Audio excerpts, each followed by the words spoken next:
ప్రభు నామానికే మహిమ కలుగును గాక. కూడి వచ్చిన మీ అందరికీ, కర్మల ఆత్మీయ సహవాస సంఘ విశ్వాసులందరికీ మన ప్రభువును ఆయన ప్రియ కుమారుడునైన యేసుక్రీస్తు వారి శ్రేష్టమైన నామలో శుభములు మరియు అందరికీ వందనాలండి. ఇర్మియా గ్రంథం 36వ అధ్యాయాన్ని మనం ధ్యానం చేసుకుందాం. ఇర్మియా గ్రంథం 36వ అధ్యాయం. ఇందులో ముఖ్యమైన అంశం ఏంటంటే, ఇర్మియా వ్రాయించిన బోధన రాజు కాల్చివేయుట. ఇర్మియా రాయించిన బోధ పుస్తకాన్ని రాజుగారు కాల్చివేయుట ఇందులో ముఖ్యంగా చూడొచ్చు. మొదటి 4 వచనాలు చదువుదాం. యోధా రాజైన యోషియా కుమారుడగు యెహోయాకీము 4వ సంవత్సరమున యెహోవా వాక్కు ఇర్మియాకు ప్రత్యక్షమై ఇలాగ సెలవిచ్చాను. నీవు పుస్తకపు చుట్ట తీసుకొని నేను నీతో మాట్లాడిన దినం మొదలుకొని, అనగా యోషియా కాలం మొదలుకొని నేటి వరకు ఇశ్రాయేలు వారిని గూర్చియు యోధా వారిని గూర్చియు సమస్త జనములను గూర్చియు నేను నీతో పలికిన మాటలన్నిటినీ దానిలో వ్రాయుము. నేను యోధా వారికి చేయనుద్దేశించిన కీడంతటిని గూర్చి వారు విని, నేను వారి దోషమును వారి పాపమును క్షమించున్నట్లు తమ దుర్మార్గతను విడిచి పశ్చాత్తాపపడుదురేమో. ఇర్మియా నేరియా కుమారుడైన బారూకును పిలువనంపగా అతడు యెహోవా ఇర్మియాతో చెప్పిన మాటలన్నిటినీ ఇర్మియా నోటి మాటలను బట్టి ఆ పుస్తకములో వ్రాసాను. ఇర్మియా తన ప్రవచనాలన్నిటినీ ఒకే గ్రంథ రూపంలో దేవుని సెలవును బట్టి, దేవుని ఆజ్ఞను బట్టి వ్రాశాడు. ఆయన ప్రత్యక్షమై ఇర్మియాతో ఏవైతే మాటలు పలికారో, నేను నీతో పలికిన మాటలన్నిటినీ దానిలో రాయుము అని సెలవిచ్చారు. దేవుడు ఆయన మాటలను రాతపూర్వకంగా, రాత రూపంలో మన ఎదుట ఉంచుటకు ఆయన ఇష్టపడుతున్నారు. అందుకే మనకు పరిశుద్ధ గ్రంథమైన బైబిల్ని ఇచ్చారు. 66 గ్రంథాలతో, పుస్తకాలతో కూడినటువంటి పరిశుద్ధ గ్రంథమైన బైబిల్ని దేవుడు మనకు ఇచ్చారు. ఈ గ్రంథం అంతా కూడా దేవుని యొక్క ఉద్దేశమే. దేవుని యొక్క ఉద్దేశమే. నిర్గమాకాండంలో చదువుతాం. నిర్గమాకాండం 24వ అధ్యాయం 12వ వచనాన్ని చదివితే, అప్పుడు యెహోవా మోషేతో ఇట్లనెను, నీవు కొండ ఎక్కి నా యొద్దకు వచ్చి అచ్చట నుండుము. నీవు వారికి బోధించినట్లు నేను రాసిన ఆజ్ఞలను, ధర్మశాస్త్రమును, రాతి పలకను నీకిచ్చేదను. అంటే దేవుడు సొంతముగా ఆయన మాటలు వ్రేలుతో రాసిన ఆ మాటలు తన ప్రజలకు ఇచ్చారు. రాత యొక్క ప్రాముఖ్యం, ఆయన రాశాడు అంటే ఆ వ్రాత యొక్క ప్రాముఖ్యం ఎంత గొప్పదో మనకు అర్థమవుతాం. ప్రస్తుతం పరిశుద్ధ గ్రంథం యొక్క దైవ వ్రాత మన హృదయంలో రాయడం అనేది దేవుడు తన ఆత్మ ద్వారా జరిగిస్తూ ఉన్నారు. కొరింథీయులకు రాసిన 2వ పత్రిక 3వ అధ్యాయం 3వ వచనం చదివితే, రాతి పలక మీద కానీ సిరాతో కానీ రాయబడక మెత్తని హృదయములు అను పలకల మీద జీవము గల దేవుని ఆత్మతో మా పరిచర్య మూలముగా వ్రాయబడిన క్రీస్తు పత్రిక అయి ఉన్నారని మీరు తేటపరచబడుచున్నారు. జీవము గల దేవుని ఆత్మతో అపొస్తలుల పరిచర్య మూలంగా మెత్తని హృదయములు అనే పలకల మీద రాయబడిన క్రీస్తు పత్రిక మీరే అంటున్నారు పౌలు గారు. కాబట్టి దైవ గ్రంథం అందలి మాటలకు మన హృదయం పరితపించి మెత్తన చేయబడి మన హృదయంలో ఆయన ఆత్మయందు దేవుని వాక్యము ముద్రించబడాలి. మరి వాక్యం మన హృదయాల్లో రాయటం ఎందుకు? వాక్యము మన హృదయాల్లో రాయబడటం ఎందుకు? మనుషులందరూ తెలుసుకోవడానికి. అందుకే కొరింథీయులకు రాసిన పత్రికలో మనం చదివాం కదా, 3:2లో మనుషులందరూ తెలుసుకొనుచు. కొరింథీయులకు రాసిన 2వ పత్రిక 3వ అధ్యాయం 2వ వచనం, మా హృదయముల మీద రాయబడి ఉండి మనుషులందరూ తెలుసుకొనుచు చదువుకొనుచున్న మా పత్రిక మీరే కాదా? మనుషులందరూ తెలుసుకొనుచు చదువుకొనుచు ఉన్న పత్రికలుగా మనం ఉండడానికే దేవుని వాక్యం మన హృదయాల్లో రాయబడుతుంది. 119వ కీర్తనలో మనం చదువుతాం. కీర్తన 119 11వ వచనాన్ని మనం చదివితే, నీ ఎదుట నేను పాపము చేయకుండానట్లు నా హృదయంలో నీ వాక్యము ఉంచుకొని ఉన్నాను. దేవుని ఎదుట మనం పాపం చేయకుండానట్లు. 37వ కీర్తన 31వ వచనం, వారి దేవుని ధర్మశాస్త్రము వారి హృదయంలో ఉన్నది వారి అడుగులు జారవు. మన ప్రవర్తన చెడిపోకుండుటకు. 40వ కీర్తన 9వ వచనం, నా పెదవులు మూసుకొనక మహాసమాజములో నీతి సువార్తను నేను ప్రకటించి ఉన్నానని నేనంటిని. నీతి సువార్తను ప్రకటించుటకు. నీతి సువార్తను ప్రకటించుటకు. నీతి అంటే ఏంటి? దేవునితో మనం ఏకమవ్వడమే నీతి. దేవుని ఆలోచనలతో ఏకమవుట, అదే నీతి అంటే. దేవుని ఆలోచనలతో దేవుడు కోరిన వాక్యానికి మనం ఏకీభవించడం, అదే నీతి. నోవహు నీతిని ప్రకటించాడు, తీర్పును ప్రకటించాడు, నీతిని ప్రకటించాడు. తీర్పు ఏంటి? జలప్రళయం రాబోతా ఉంది, మీరందరూ నశించిపోతారు. కాబట్టి ప్రభుతో ఏకమవ్వండి.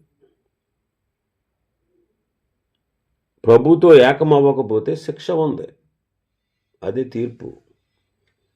ప్రభుతో ఏకమవ్వండి అని చెప్పడం నీతి. ఈ తరము వారందరిలో నీవే నా ఎదుట నీతిపరుడవు, నిందారహితుడివై ఉన్నావు అని ప్రభు నోవహుతో చెప్పారు. అంటే అర్థం నీతి పనులు చేశాడనే.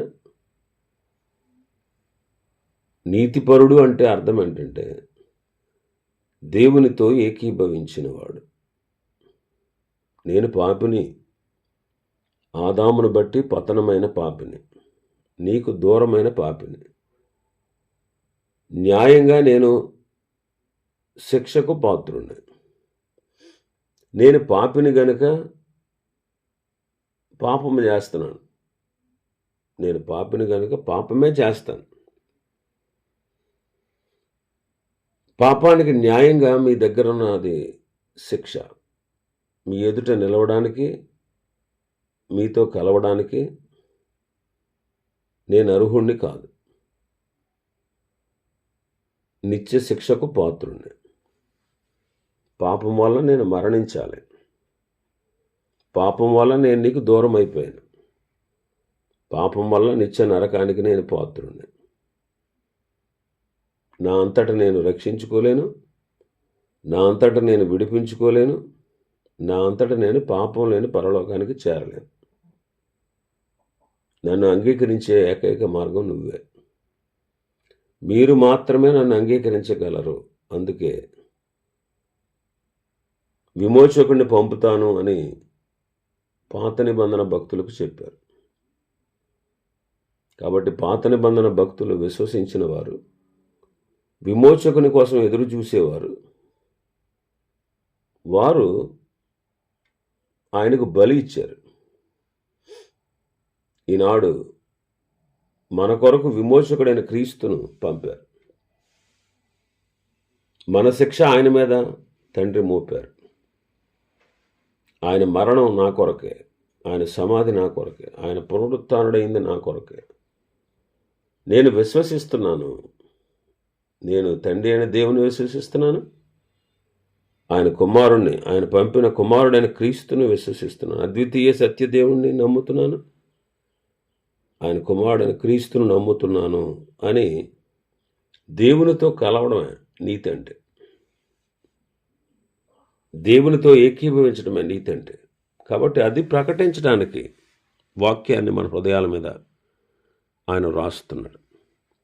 ఇంకా యోహాను మొదటి పత్రిక 2వ అధ్యాయం 14వ వచనం చదివితే, చిన్నపిల్లలారా మీరు తండ్రిని ఎరిగి ఉన్నారు కనుక మీకు రాయుచున్నాను, తండ్రులారా మీరు ఆది నుండి ఉన్నవారిని ఎరిగి ఉన్నారు కనుక మీకు రాయుచున్నాను, యవ్వనస్తులారా మీరు బలవంతులు, దేవుని వాక్యము మీ యందు నిలుచుచున్నది, మీరు దుష్టుని జయించి ఉన్నారు గనుక మీకు రాయుచున్నాను. వాక్యం ఎందుకు రాయబడింది హృదయాల్లో అంటే అపవాదిని జయించుటకు. కాబట్టి ఇర్మియా గారు 20 సంవత్సరాల తన ప్రవచనాలన్నీ, ఇంచుమించుగా 20 సంవత్సరాల దేవుడు తనతో పలికిన మాటలన్నీ కూడా, ప్రవచనాలన్నీ కూడా ఒక గ్రంథ రూపంలో రాశాడు. మరి ఎందుకు రాశాడు అంటే 3వ వచనం, నేను యోధా వారికి చేయనుద్దేశించిన కీడంతటిని గూర్చి వారు విని, నేను వారి దోషమును వారి పాపమును క్షమించున్నట్లు తమ దుర్మార్గతను విడిచి పశ్చాత్తాపడతారేమో. అంటే వారు తమ దుర్మార్గతను విడిచి పశ్చాత్తాపడాలని దేవుడు రాత రూపంలో, ఒక గ్రంథ రూపంలో వారికి రాశారు. ఆ రాతలో ఏముంది? ఇర్మియా ప్రవచనాలు ఉన్నాయి. ఆ ప్రవచనాల్లో ఏముంది అంటే వారి అవిధేయత, వారి పాపం ఎంత తీవ్రంగా ఉందో, తద్వారా వారికి రాబోయేటువంటి శిక్ష ఏంటో, వారు ఎలాంటి శిక్షకు గురి కాబోతున్నారు, ఎలాంటి ఉగ్రత దేవుడు వారి మీద కనుపరచబోతున్నారో అనే విషయాలన్నీ కూడా ఇర్మియా గారు తన 20 సంవత్సరాల కాలంలో, ఇంచుమించుగా 20 సంవత్సరాల కాలంలో దేవుడు ఇర్మియాతో పలికిన ప్రవచనాలన్నీ కూడా అతడు ఆ పుస్తకంలో రాశాడు. ఎందుకంటే వారు విన్నప్పుడు, వారు చదువుకున్నప్పుడు, వారు వినినప్పుడు ఎలాంటి కీడు దేశం మీదకైనా రప్పించబోతున్నారో, ఎలాంటి శిక్ష వారి మీదకి రాబోతుందో, ఎలాంటి ఉగ్రత వారి మీదకి దిగబోతుందో అది విని, అరే మన పాపాలే కదా దీనికి అంతటికీ కారణం, మనం చేసిన దోషాలే కదా దీని అంతటికీ కారణం, మన ప్రభువు, మన తండ్రి, మన దేవుడు క్షమించుటకు సిద్ధ మనసు కలిగిన వాడు కదా, మనం క్షమించమని అడుగుదాం, ఆయన మనల్ని క్షమిస్తాడు.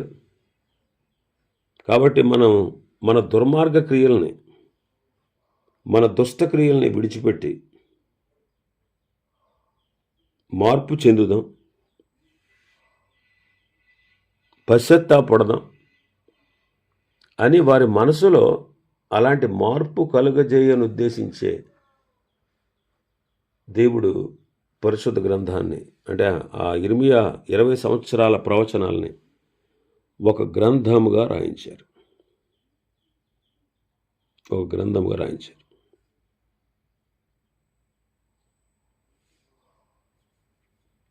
అందుకే ఇర్మియా ఆ గ్రంథాన్ని రాశారు. మరి మనం పశ్చాత్తాప్తులై పాపాన్ని కనుక ఒప్పుకోకపోతే, దుర్మార్గతను విడవకపోతే తప్పనిసరిగా కీడు రాబోతుంది అనే విషయాన్ని ఇర్మియా గారు తన గ్రంథంలో రాశారు. పరిశుద్ధ గ్రంథం అంతా ఎందుకు రాయబడింది? మనకు బుద్ధి కలుగుట కొరకే. పరిశుద్ధ గ్రంథంలో మంచి చెడు అంతా రాయించారు ప్రభు. కేవలం మంచి వాటినే రాయిస్తే ఆ గ్రంథం మనకు అర్థం కాకపోవచ్చు. కానీ మానవుల యొక్క తప్పిదాన్ని, ప్రభు యొక్క కృపను, పశ్చాత్తాపడితే వారిని రక్షించుట, పశ్చాత్తాపడని వారికి శిక్ష విధించుట, ఇలాగ క్రమ పద్ధతిలో దేవుడు తన పరిశుద్ధ గ్రంథాన్ని మానవులకు ఇచ్చాడు. కొందరు దీన్ని అర్థం చేసుకోవడానికి బదులుగా అపార్థం చేసుకుంటున్నారు. మరి మానవుడు చేసినటువంటి అవిధేయత, మానవుడికి ఉన్న అవిధేయత, మానవుడు చేసిన పాపం ఎంత తీవ్రమైనదో, పాపం ఎంత భయంకరమైనదో ప్రభు రాయించారు. వాళ్ళు ఎవరైనా సరే, భక్తులైనా సరే, అన్యులైనా సరే, వారి యొక్క తీవ్రమైన పాపం, ఆ పాపం యొక్క స్థితి, దాని గురించి ప్రభు రాయించారు. అంతేగాని పరిశుద్ధ గ్రంథం అపవిత్రమైనది కాదు. మనిషి ఎంత ఘోరమైన పాపో తెలుస్తుంది పరిశుద్ధ గ్రంథం చదివితే. మనిషి ఎలాంటోడు, ఇలాంటి మనిషిని దేవుడు ప్రేమిస్తున్నాడు, ఎంత ఘోర పాపాత్ముని సహితం ప్రభు క్షమించి రక్షించగల సమర్థుడు. అందుకే ఈ గ్రంథాన్ని నీకు నాకు రాసిచ్చాడు. ఇది చదివి బుద్ధి తెచ్చుకుని ప్రభు వైపు తిరగాలి, పశ్చాత్తాపడాలి. అప్పుడు శిక్ష తొలగిస్తాడు. నీ శిక్షను తన కుమారుడి మీద వేస్తాడు. ఒకవేళ ఈ విషయాలన్నీ తెలుసుకున్నా, గ్రహించినా, నీవు అనుసరించకపోతే, నీవు అంగీకరించకపోతే, ఖచ్చితంగా రాబోయే దినాల్లో నీకు శిక్ష విధించబడుతుంది. ఈ సత్యమే బైబిల్లో ఉంది. ఈ సత్యమే బైబిల్లో ఉంది. కానీ చాలామందికి దీనికి అర్థం కాక, ఇది బూతు పుస్తకం అని, అపవిత్రమైన మాటలు ఉన్నాయని, అక్రమమైన సంబంధాలన్నీ ఇందులోనే ఉన్నాయని వాళ్ళు అపార్థం చేసుకుంటున్నారు. ఎందుకు రాయించాడయ్యా అంటే, మానవుడు ఎంత గొప్పవాడైనా, ఎంత గొప్ప ఉన్నతమైనటువంటి వ్యక్తిత్వం కలిగిన వాడైనా తప్పనిసరిగా పాపం చేసే స్వభావం కలవాడు. ఆ పాపం యొక్క తీవ్రత ఇది. ఎంత భయంకరుడైనటువంటి మానవుడిని కూడా దేవుడు ప్రేమిస్తున్నాడు. దేవుడు మాత్రమే క్షమించగలడు. దేవుడు మాత్రమే పాపాన్ని పరిహరించగలడు. దేవుడు మాత్రమే మానవుని రక్షించగలడు. దేవుడు మాత్రమే మానవుని యొక్క జీవిత విధానాన్ని సరిచేయగలడనేటువంటి సత్యం తెలియజేయడానికే దేవుడు పరిశుద్ధ గ్రంథాన్ని ఇచ్చాడు. అంతేగాని ఇందులో ఉన్న విషయాల గురించి డిబేట్లు పెట్టుకోవడానికి, ఇందులో ఉన్న విషయాలను గురించి మాట్లాడుకుని అలా చేస్తే బాగుంటుందని అనుకోవడానికి కాదు ఇచ్చింది, బుద్ధి తెచ్చుకోవడానికి. మానవుడు పాపి, పాపం వల్ల శిక్ష ఉంది. శిక్షించబడే మానవుడు ప్రభు వైపు తిరిగి క్షమించమని అడిగితే క్షమించుటకు ఆయన సిద్ధ మనసు కలిగినవాడు. ఒకవేళ ఆ పాపం అలాగే కంటిన్యూ అయితే కంపల్సరిగా ఒక దినాన అంత్యమందు శిక్ష విధించేవాడు. ఇది ఆయన యొక్క ఆలోచన ప్రణాళిక. ఆ ప్రణాళికను నీకు నాకు తెలియజేయడానికే దేవుడు 1600 సంవత్సరాలు 40 మంది ప్రవక్తల చేత, వాళ్ళ సమకాలికులు కాకపోయినప్పటికీ, ఒకే కాలానికి వారు చెందినవారు కాకపోయినప్పటికీ, ఆయా కాలాలకు చెందినటువంటి భక్తులతో దేవుడు వారి యొక్క మనసులను తన ఆధీనంలోకి తెచ్చుకుని, వారి హృదయాల్లో ఆయన వాక్యాన్ని ఉంచి, ఆయనే రాతపూర్వకంగా ఆయన ఆత్మ ద్వారా ఈ పరిశుద్ధ గ్రంథాన్ని రాయించి మన చేతికిచ్చారు. ఈనాడు మనం ఎంత ధన్యులం అంటే, మనకు అర్థమయ్యేటువంటి భాషలో దేవుడు మనకు పరిశుద్ధ గ్రంథాన్ని ఇచ్చాడు. ఆయన సంకల్పాన్ని అంతా తెలియపరిచాడు. అనేక వందల వేల భాషల్లోకి ఇది తర్జుమా చేయబడింది. 3600 భాషల పైనే తర్జుమా చేయబడిన గ్రంథం, ఏకైక గ్రంథం. ప్రపంచంలో ఎక్కువగా అమ్ముడుపోతున్నటువంటి గ్రంథం పరిశుద్ధ గ్రంథమైన బైబిల్. దేవుని ఎరగని వారు కూడా అనేకులు వారి యొక్క ప్రోత్సాహంతో ఈ గ్రంథం అచ్చువేయబడతా ఉంది.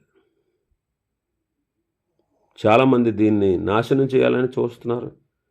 చాలామంది దీనికి వ్యతిరేకంగా ప్రవర్తిస్తున్నారు. చాలామంది దీన్ని కాల్చివేస్తున్నారు.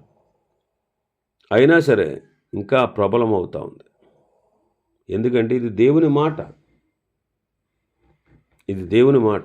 దేవుడు తన సెలవు చేత రాయించినటువంటి మాట.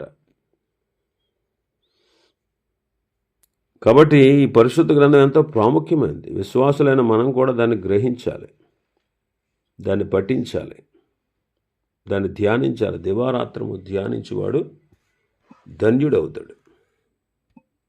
వాక్యం ఉన్నదే పీడకల్లు వస్తుందని తల కింద పెట్టుకోవడానికి కాదు, బలహీనంగా ఉందని గుండెల మీద పెట్టుకోవడానికి కాదు, దెయ్యాలు పెట్టినప్పుడు తల మీద పెట్టడానికి కాదు.